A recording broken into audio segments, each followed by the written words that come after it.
Tash Talks is brought to you by Recharge, simplifying growth for consumer brands.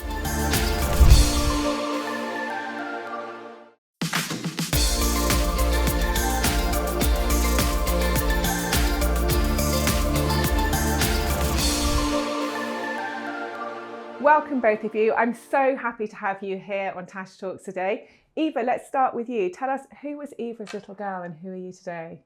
I was a very, very rowdy, curly hair, tiny little girl. I was born in Bulgaria, in Eastern Europe. I grew up in a very simple upbringing. I lived in a one-bedroom apartment with my grandmother, with my parents. And most of my life I spent with my grandparents because both of my parents are quite busy working. And I had a very blissful childhood, but it was super simple. It sounds so different to what you do today. I mean, tell us about your brand, 111 Skin. And I mean, you've literally flown in this morning from Indonesia. Every time I see you on Instagram, you're all around the world. I mean, life surely could not be more different now to when you were growing up. It's definitely a complete change of pace. I don't think I left my country until I was 16. Yeah. We were behind the Iron Curtain. And yeah, I did set up a brand alongside my husband around 2007. And it has been quite an exciting journey traveling the world. However, my mom was an air hostess, so she used to tell me about these wonderful places she used to visit working, and now I have the chance to be in this wonderful territories. So what are your most famous products and what's the brand really well known for? I think we wouldn't exist as a brand unless we had our Dramatic Healing Serum. This was a product created in my husband's clinic around 2007 to help his patients heal after surgery. It's still given for free. It wasn't a commercial product. It was really to accelerate healing. And thanks to this product, we now have a global presence because it resonated with people, not just healing after trauma and surgery, but also healing on a daily basis. And yeah, so it's our original Dramatic Healing Serum, which became our hero product now, which is our Repair Serum. But you have a number of hero products and you're known for kind of pioneering ingredients and certainly brilliant names and visuals around your products. Who's responsible for the product creation side?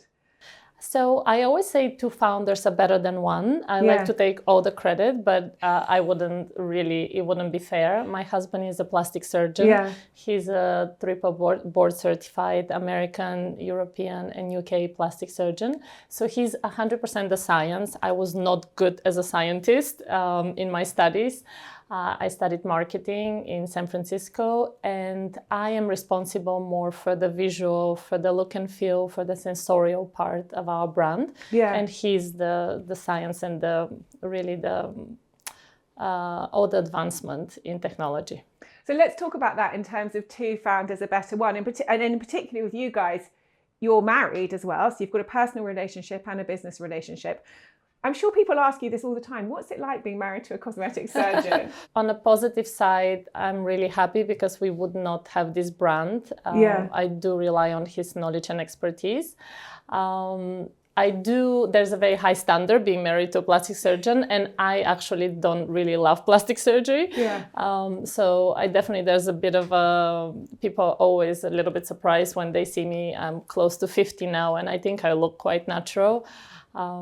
And you have to always explain that it's okay to be married to a plastic surgeon and not have surgery continuously. Yeah. I do rely on the products for my beauty routine. But actually, it has been a fantastic journey. We fell in love in more than 20 years ago, and I feel that I love and cherish him more as we have gone through life. We have 2 children. We have a business together, so I've learned to continuously respect him and admire who he is as a person. Oh, how lovely. And also, what about the gender? It's so nice, isn't it? Thank you. What about the gender dynamics? I mean, we all know that women, if you just think generally, are thought to bring one thing to a business and men might bring another. How do you find that plays out in your business? I think for me, we are more than 90% women in my business. We have around 60 people that work for us now. And actually, it's fantastic to have Yanis because he brings a different perspective. Apart from the science, it's also, he's structured in a different way. Yeah. He thinks in a different way. So the gender dynamics works in a positive way. I feel that I am the consumer, and most of the women that work for me are the actual consumers. Yeah. And he brings, science and innovation to us. So it's working well. I always joke with my team. I say that Yanis actually works for me because I was the CEO of the company up until maybe 2 months ago. And the beauty is that we don't really work nose to nose. He's still very much a practicing plastic surgeon. Yeah. He loves being a surgeon. That's his calling in life. And we run a very, very dynamic business that it's nothing to do with, precision and surgical precision and perfect, clean office. Our office is messy and it's very, full of adventure every single day. And his is very precise and very structured. So let's talk about the growth journey of your business and how you've got it to where you've got. And I know you've got some exciting news, which we'll be coming up to. But in terms of the business, did you have funding in the beginning? How have you grown it? What's been your approach when it comes to growth? We funded the business ourselves simply because we had no expectation that this is going to become a big business. The original products were created for the clinic, for the patients, very much in a closed environment to accelerate the healing after surgery. The product stayed in the clinic for 5 years, so we really did not need to have any funding because it was a very small, more personalized production. And we launched in Harrods in 2012, but we did not get our first funding until 2019. Right. And I feel that when we launched, maybe it was not so important to have funding because there were less brands launching and the space was a little bit less saturated. So we had the time to learn and develop the business very slowly and steadily. But I feel that now it's a disadvantage if you don't have funding because it's a very competitive space. There's so many people that want to play in this space. Everybody feels that they have the right to just come and put their label on a product, even though there might not be innovation. They just feel that this is an industry that has an opportunity for growth and success. So for us, we've done it both ways. We've done it the hard way for the first 7 years of our journey. And then we actually, when we received the investment, it was the right time because it was right before COVID. And we were very fortunate to have a little bit of cushion in the bank because we never before had any savings. We always were investing more and more into the business. So tell us about your latest funding round then and who your new business partners are, if that's what you call them. Yes, so our first partners who invested in the brand in 2019 are exiting, and we wanted to bring new partners on board. And after it was a very long process. It was more than 9 months. It's difficult than dating. I mean, I haven't dated that many people. I met my husband many years ago, so I haven't been in the dating game. But a lot of people say it's kind of the same. You have to find someone that really fits your value system and can connect with you and shares the vision, but also understands the brand. So we selected Sky Partners.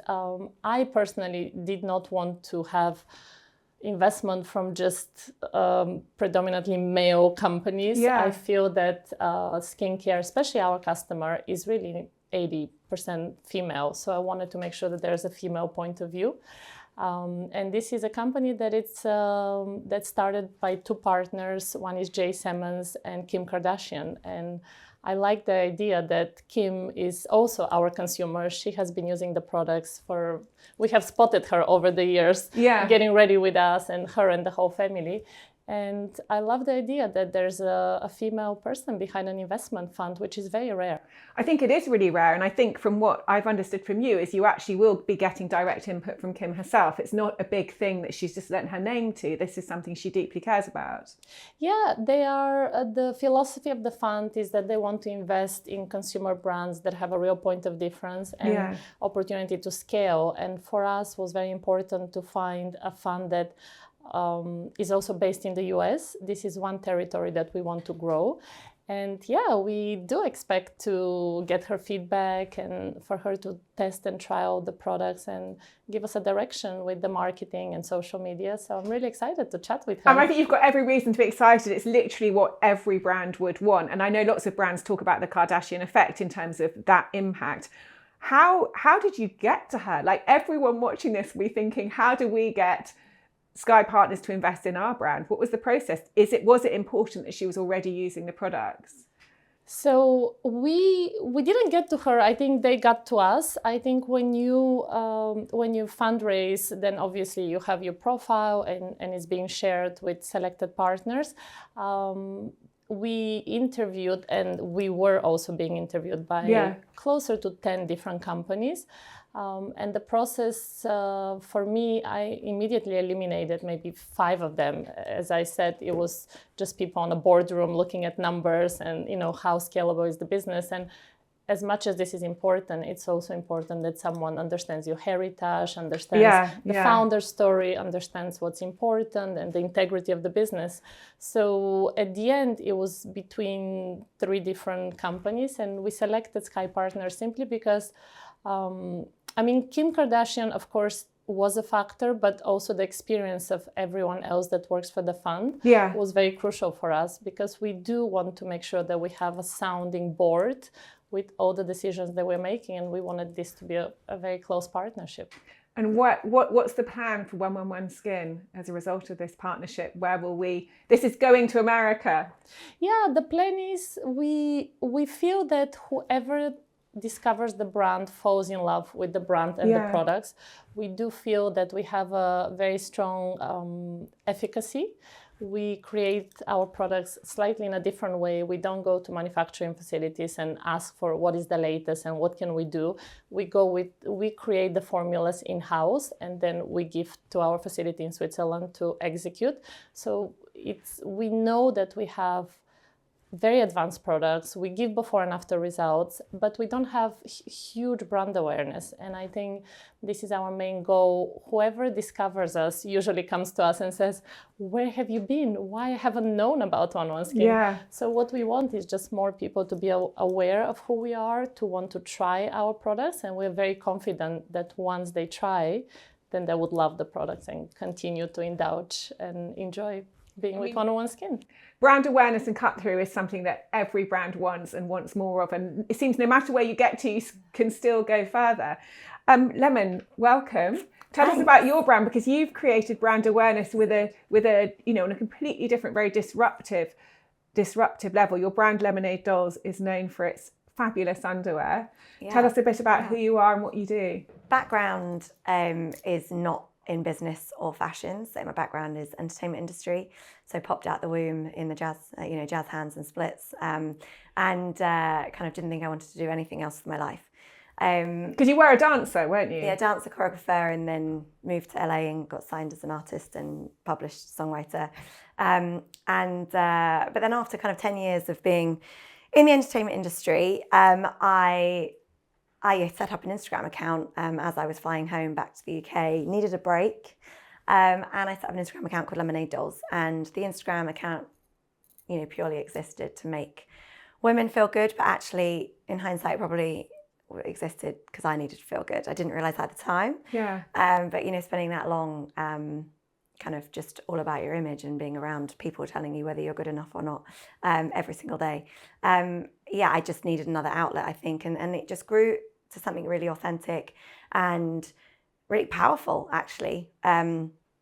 And it was kind of at the beginning days of influencers, and I certainly wasn't an influencer, but it just grew something that was super unique and authentic, and it was eclectic because, I got a scholarship to, similar to you, quite a simple upbringing, really loving upbringing, but very simple.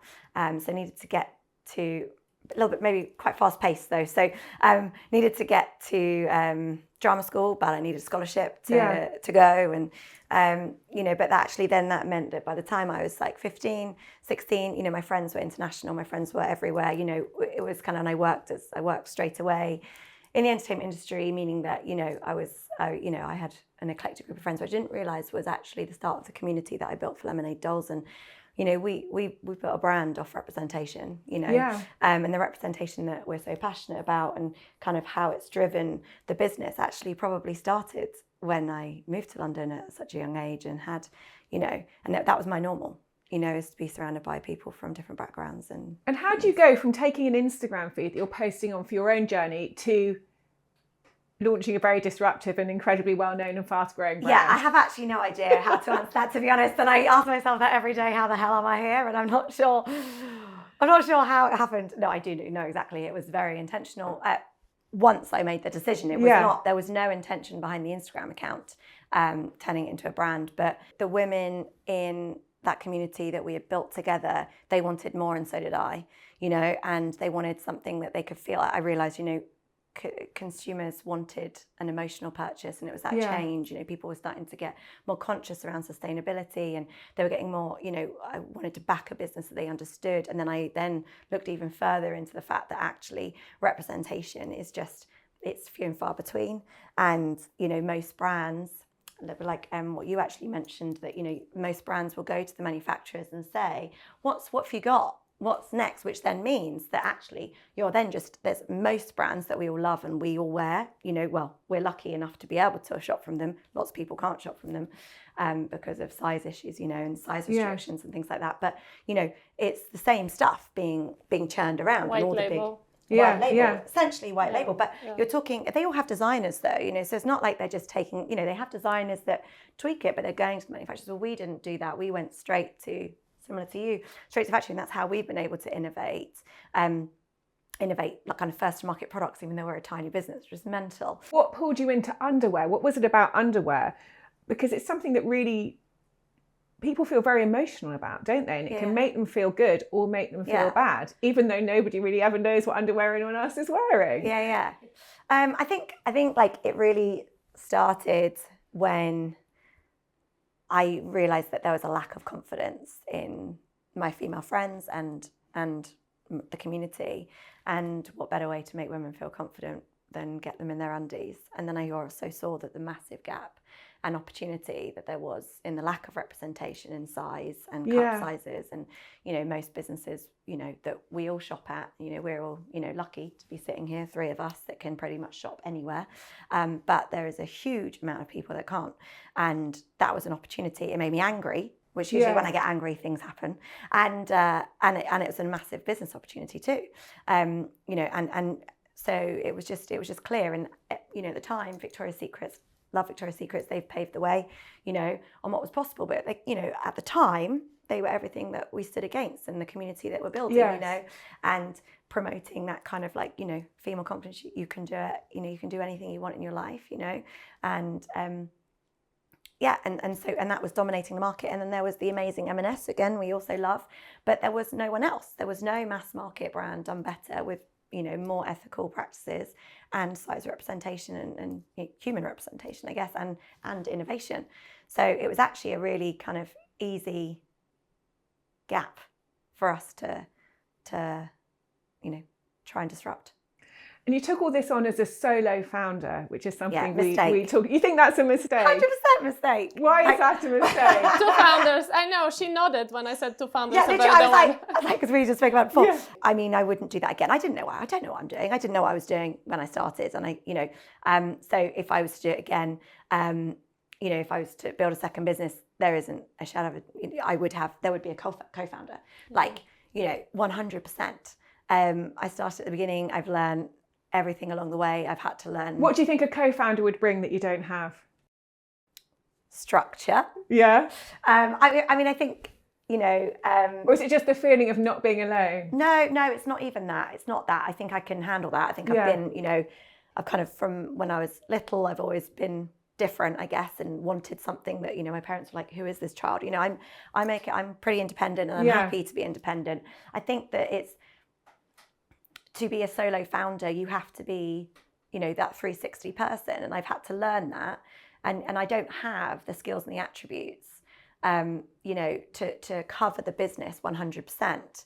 I think the dream a little bit, like your story, and absolutely bang on, it's like there's usually a visionary, a creative, the ambition, the idea. And then there's someone that brings, that kind of finance, the ops, that kind of structure. And I think you need both. I've had to learn, if you hadn't guessed already, probably more the visionary and the creative side. But I've had to learn that, I've had to learn how to look at a P&L and go, that's, that's incorrect. No, those metrics aren't right. Okay, what are the KPIs? That won't work for us. What do we, I've had to learn that and made a lot of mistakes along the way.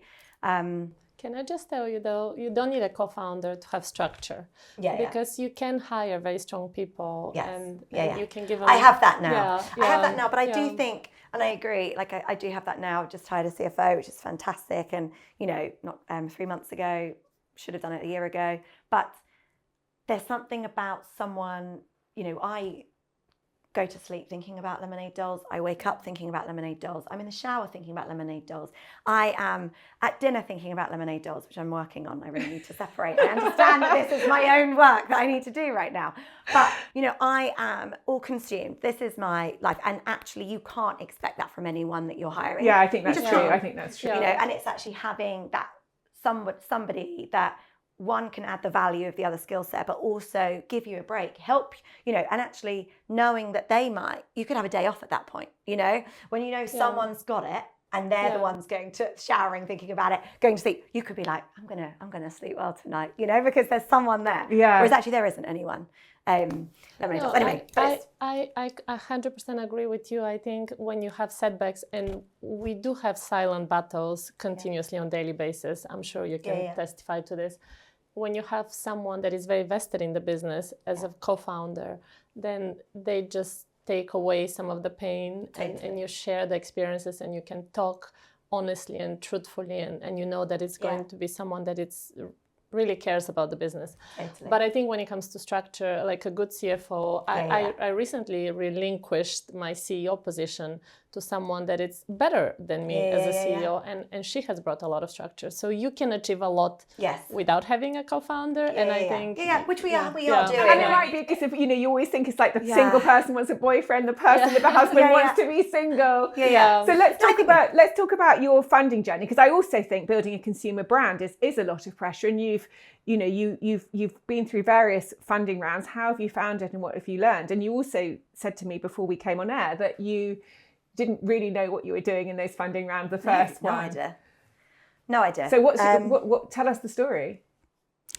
So started the business with no cash, and no personal cash. So first of all, needed to raise money for that purpose, but also we're a cash intensive business. To launch a product business where you need, particularly if you're manufacturing underwear. Yeah. And there's minimums, and then it's not like you can launch with 4 SKUs, 5 SKUs, 10 SKUs, 20 SKUs. You're launching with a minimum of 400 SKUs. Because otherwise you don't, including all the size ranges and everything. So you're we're a cash intensive business, so we had to raise money at the start, and that was interesting because I successfully raised money. I've raised successfully 4 times now. It's been a challenge, it's wild. I talk about it constantly all the time. You're asking men to invest in, a female product. You're asking guys to trust you with no, business background, no fashion background. You're asking them to believe in you. And luckily, I now do have some female investors, which is fantastic. But actually, majority is men. So it's been tough. It's probably the biggest challenge we've had as a business, is to raise consecutively every single year. It'd be inconsiderate not to mention the fact of funding. 2% of funding goes to women, 98% goes to men. Women-led businesses outperform men businesses by 63%. What was it like going round then? Knowing those facts and then going round and essentially talking to guys, because it's terrible that it kind of comes down to gender in some way. Yeah, it totally does. It totally does. And it's also, there is reasons for it. It's not just, it's not, I'm not sitting here going, it's so awful.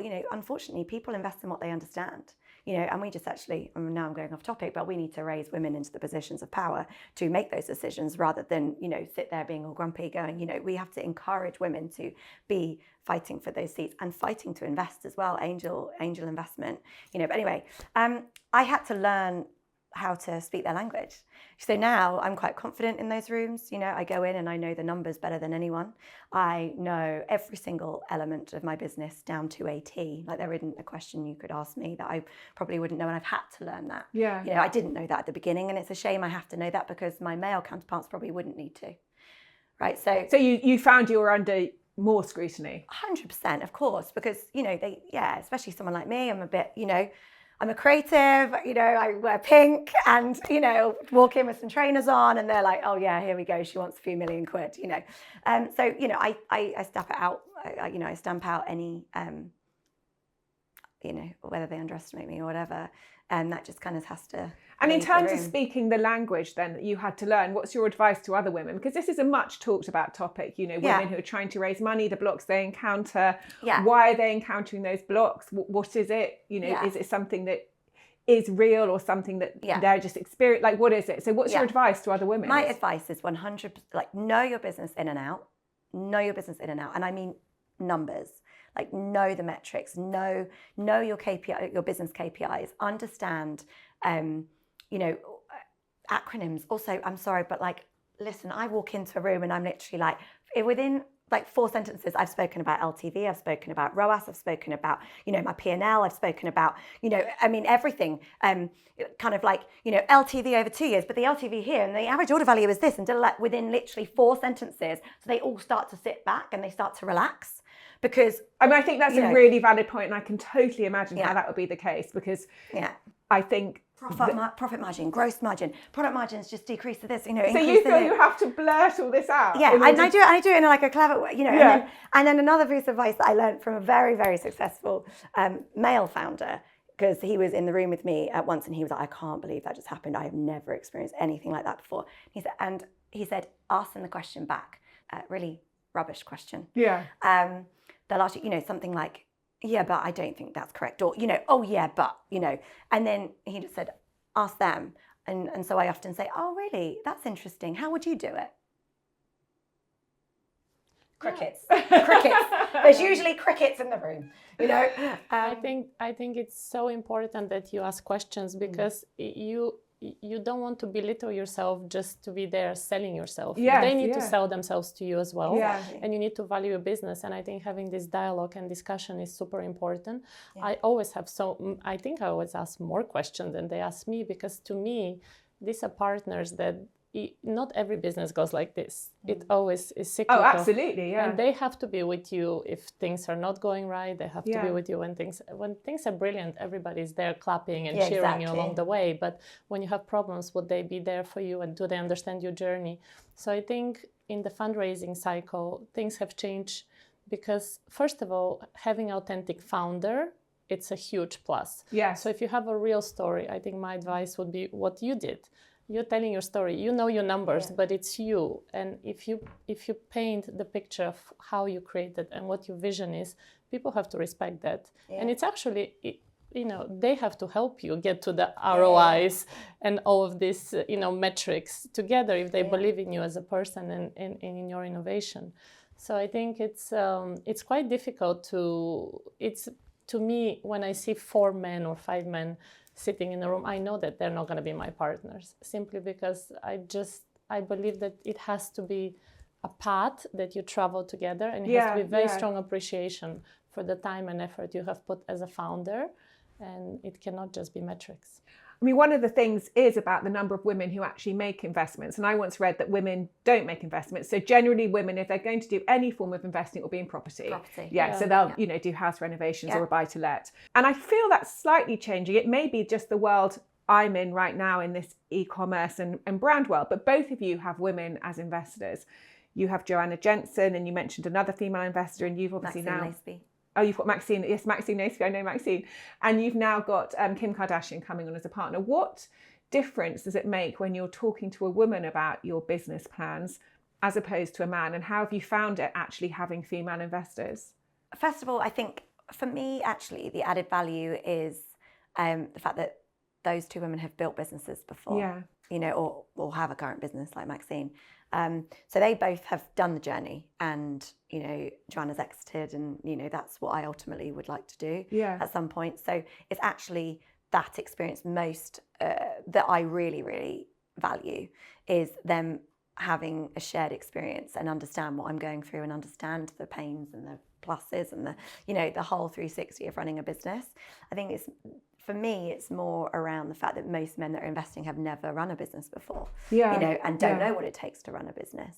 And that's the biggest plus, rather than it being gender, to be honest. Because actually now I'm very lucky in the fact that majority of my male investors are epic, you know, and I've been able to choose the cool, you know, male investors that, you know, support me and support the ups and downs, because there isn't enough. I can't right now in my journey, I haven't been able to be picky enough to be able to just say I'm not going to go with you. I'm only going to wait out for the female investors. You know, that would be the dream, is to have way more female investors. But I think it's just the shared experience for me that has added a huge amount of value. And Eva, what have you found?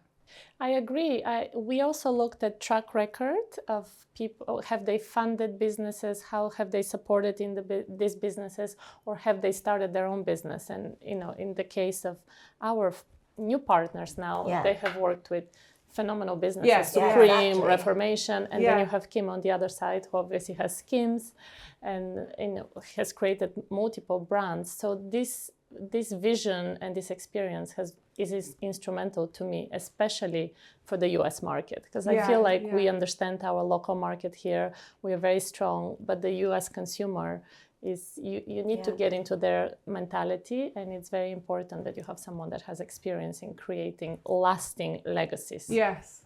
So both of you, just to wrap up, what are the things you're most proud of? Because both your brands are having tremendously positive impacts in you know, really obvious ways. I mean, how does that feel? What are the things you're most proud of?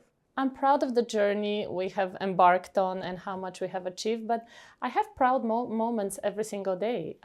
You know, now we launched the brand in Indonesia and Malaysia, and it was a very, very beautiful experience getting to know new customers. Or I walk into one of our 100 spas around the world and I see the brand, and it's almost difficult for me to kind of, you know, understand how much work has gone into this, remember how much work has gone into all of this. So I'm proud on a daily basis. I see something written about us, or I see our product, or I have a testimonial, or, you know, now I introduce myself as the founder of 101 Skin, and people recognize the brand, because for the first 7 years was like, okay. So I'm proud of the hard work that has gone into this company and the recognition that we're receiving on a daily basis, from, you know, small to big recognition. And Lemon, what about you? I know you have a lot of direct dialogue with your community and customers. Yeah, I think, like, to be honest, that is the core of it. Like, what I'm most proud of is the messages we get on a daily basis, you know, from our customers and from our community. And, you know, I often say, you know, we're not doing brain surgery, but people are, you know, like, saying that we've changed their life, and that, you know, we've made them, you know, their self-worth has, like, gone, you know, changed massively for the better, and things like that. And that is without doubt 100% what I think me and my entire team are most proud of, because it's why we do what we do. Like, there's not, do you know what I mean? We didn't set out to launch a lingerie business, you know. We set out to make people feel epic about themselves. So that's kind of, that's the core of it. And then, of course, recognition, like, you know, launching in different countries, yes. And, like, having, you know, had you know, full page spread and made a tabloid yesterday. You know, all those things, like, that's amazing. You know, that's, you know, that we did New York Fashion Week and showed New York Fashion. That was amazing. And, you know, we've had, like, these, I call them sugar rushes, you know. Sugar rushes are, like, the moments where they're just like, whoa, what the hell is happening? Like, is this really real? But to be honest, like, the real, like, core of it is just, it's the hearing people. from your customers and the positive impact. Yeah. Brilliant. Well, thank you both of you for coming on. It's been wonderful to have you. Thank you so much. Thanks so much.